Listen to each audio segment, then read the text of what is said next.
Hey, thanks for watching the third and final installment of the Genuine Questions mini-series on Hillary's emails.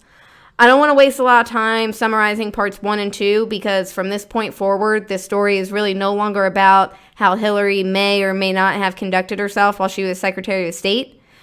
Now it's about how James Comey definitely conducted himself while he was director of the FBI. So regardless of whether you're on the red team or the blue team or no team at all, I think all reasonable people can agree that the way the FBI and DOJ handled this investigation is bizarre. So this first clip that I'm going to show you is of the FBI director himself describing how his boss, the Attorney General at the time, Loretta Lynch, instructed him to refer to the Clinton investigation as a matter. And he explains why that was concerning, and while I question his sincerity here, this is probably the only thing he's ever said that I will agree with. The Clinton campaign at the time was using all kinds of euphemisms, security review, matters, things like that for what was going on. We were getting to a place where the Attorney General and I were both going to have to testify and talk publicly about it, and I wanted to know, was she going to authorize us to confirm we had an investigation? And she said, yes, but don't call it that, call it a matter. And I said, why would I do that? And she said, just call it a matter. And so that concerned me because that language tracked the way the campaign was talking about the FBI's work, and that's concerning. But it gave the impression that the Attorney General was looking to align the way we talked about our work with the way a political campaign was describing the same activity, which was inaccurate. We had a criminal investigation open. So at the end of June, while Hillary Clinton is the subject of a criminal investigation, Loretta Lynch, who was the Attorney General at the time, and Bill Clinton were busted having a secret meeting on a tarmac in an airport in Arizona. And it was all supposed to be on the hush-hush, and if it weren't for a local law enforcement officer who tipped off a local reporter, the public would have never known about it. Loretta Lynch and Bill Clinton have both publicly stated that this meeting, they just talked about golf and grandkids. But through Freedom of Information Act requests done by Judicial Watch, they uncovered emails from FBI officials who were concerned not with the perception of conflict of interest, but with finding and making an example of the leaker. So in other words, all they really cared about is the fact that they got caught. Not that they did anything wrong and tried to make sure they never got caught doing it again. Now that we're not going to do it again, we just don't want the public to find out about it next time. And then this Washington Post article here about it is fake news, just so you know. Because it says on the last line here that Loretta Lynch recused herself from any decision-making related to the case. But she actually didn't. So as we can see here in James Comey's transcript from his behind closed door interview, the correct order of succession here, once the Attorney General recuses herself, the decision should go to the Deputy Attorney General. But in this case, no other case, but in this case, Loretta Lynch says that she will not recuse herself. She will just let the FBI director decide whether or not to prosecute, and she will accept his recommendations. So, in an effort to avoid further appearance of conflict of interest after the secret Tarmac meeting was uncovered, instead of doing everything by the book, Loretta Lynch decides that she would not recuse herself and instead let the FBI director decide. What a better way to demonstrate that this case is being done exactly by the book and treated like every other investigation than by handling it totally differently than you've handled any other investigation. Oh, kudos to the big brain genius who pitched that idea. Okay?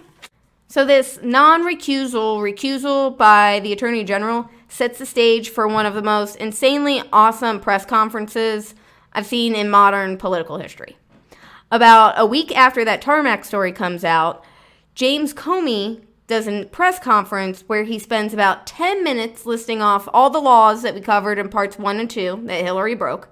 And then he takes another 5 minutes explaining why she's not going to be prosecuted for any of it, while insisting that he's just the fairest, most apolitical person in the entire world. And nobody helped make that decision for him. So here's a clip from the latter part of that press conference that I want to watch and then discuss afterwards. In this case, given the importance of the matter, I think unusual transparency is in order. Although there is evidence of potential violations of the statutes regarding the handling of classified information, our judgment is that no reasonable prosecutor would bring such a case. In looking back at our investigations into the mishandling or removal of classified information, we cannot find a case that would support bringing criminal charges on these facts. All the cases prosecuted involved some combination of clearly intentional and willful mishandling of classified information or vast quantities of information exposed in such a way as to support an inference of intentional misconduct or indications of disloyalty to the United States or efforts to obstruct justice. We do not see those things here.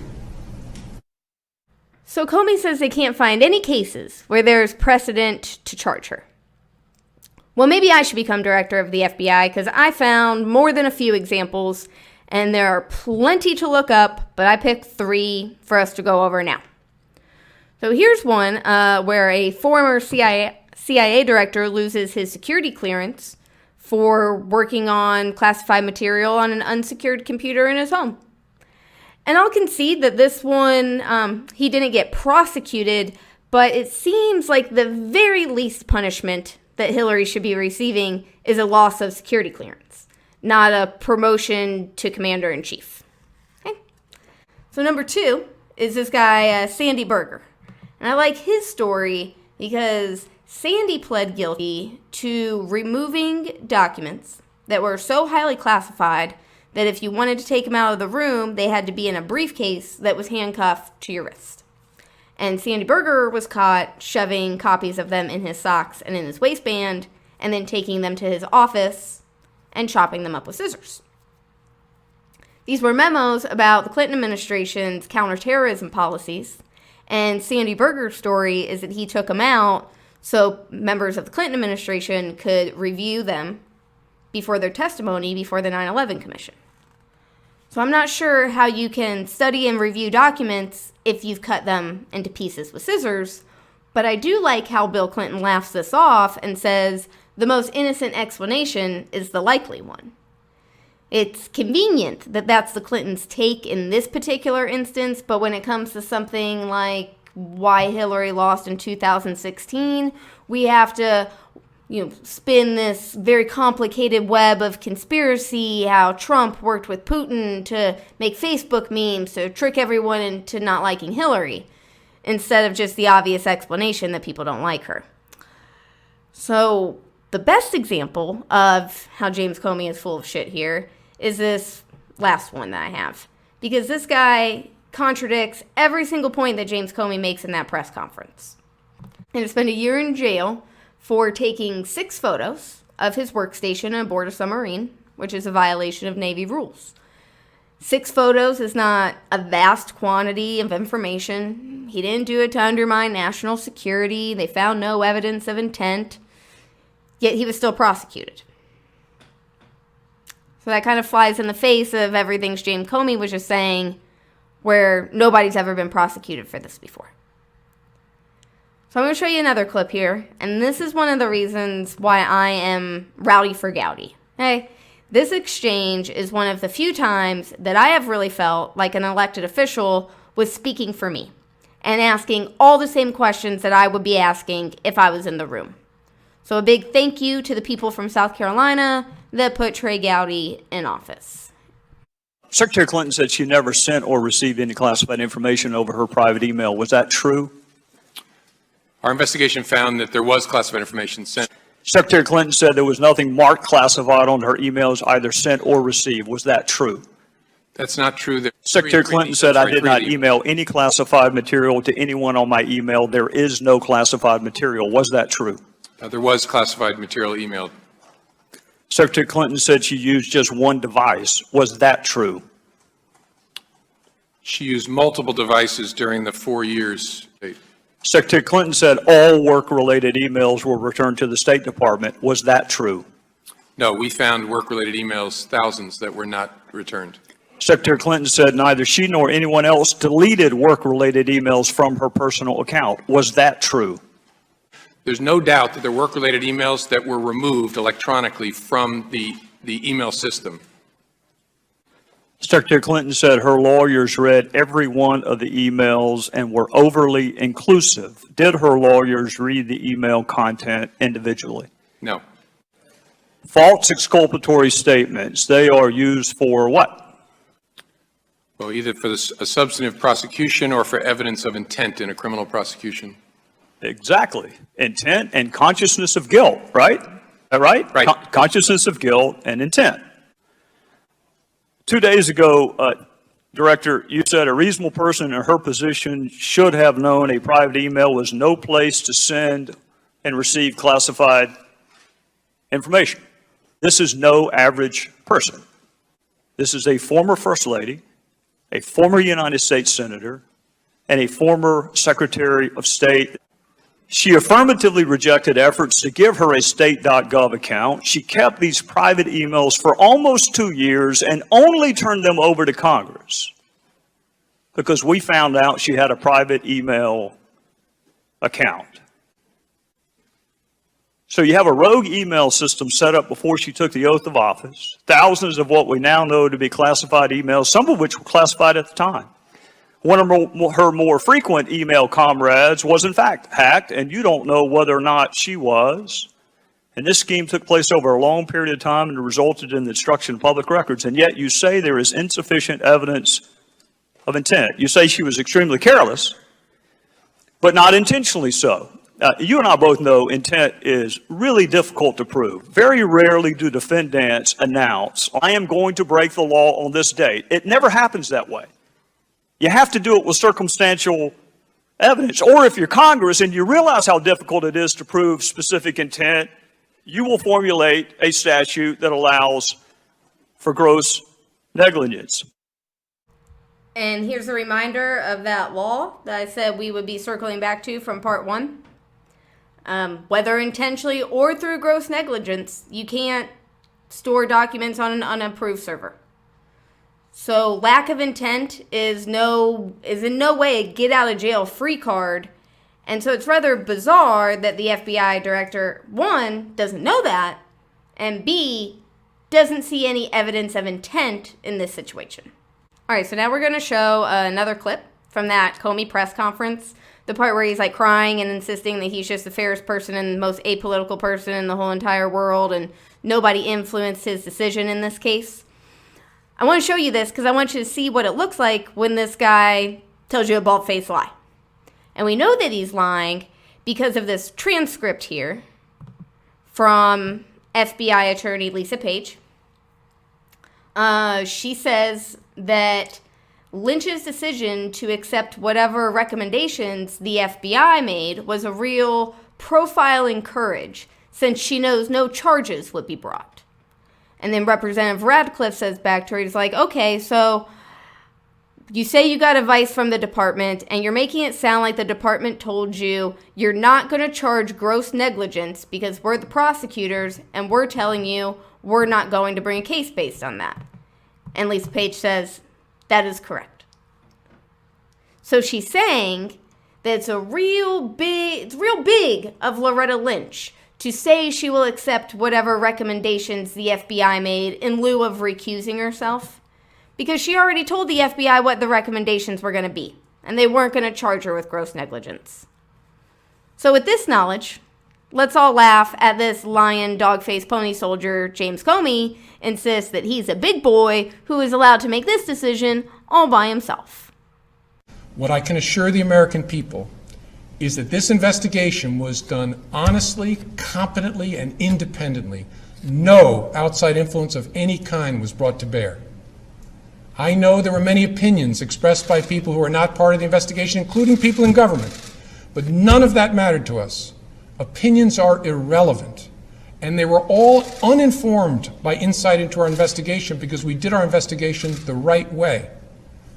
Only facts matter. And the FBI found them here in an entirely apolitical and professional way. Sure thing, Jimbo. All right? Only facts mattered. So let's take a look at what a totally apolitical and professional investigation looks like.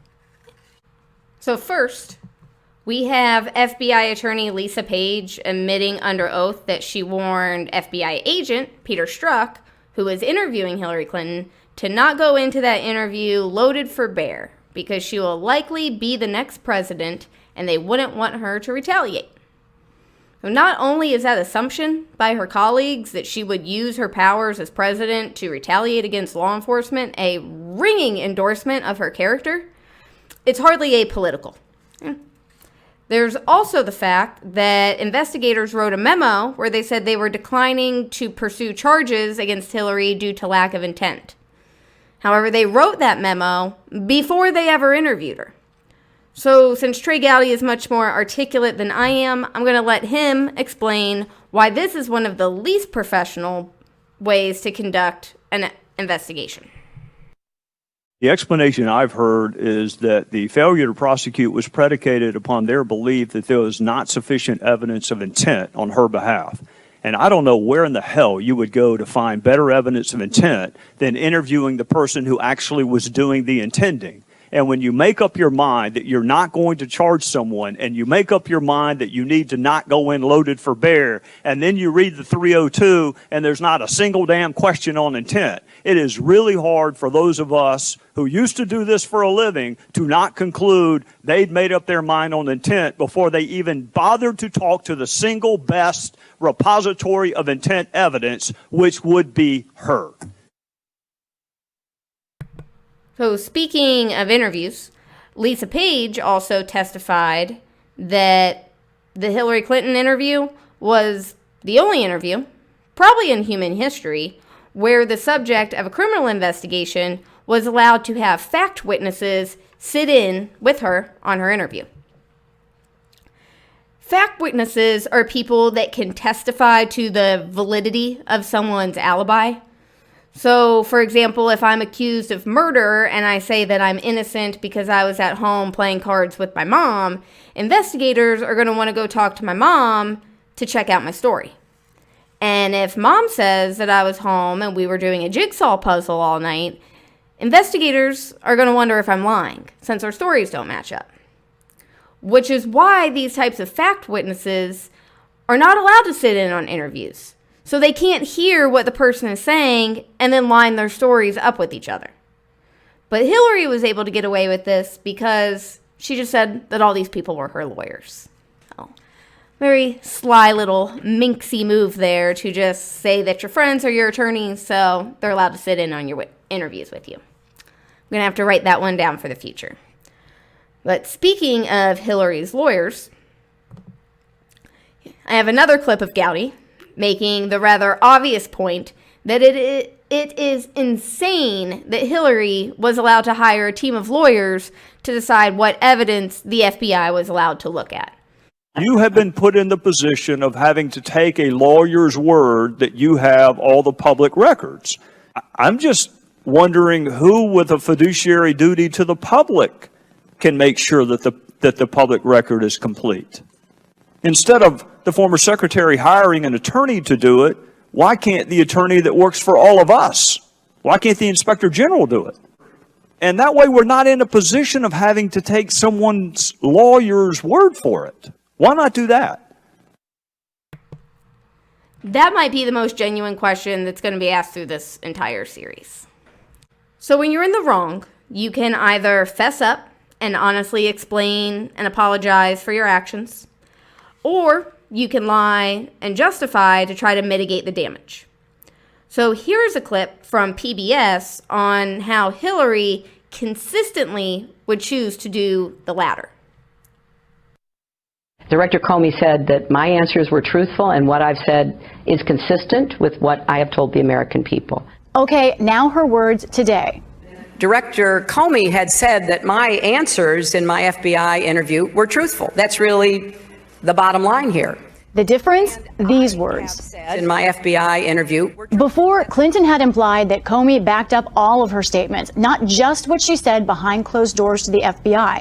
The FBI found 110 that contained information classified at the time.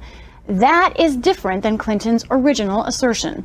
There is no classified material. So I'm certainly well aware of the classification requirements. Later, she added the phrase marked classified. That I never sent or received any material marked classified. So the interesting thing about the marked classified comment is that she's not technically lying this time.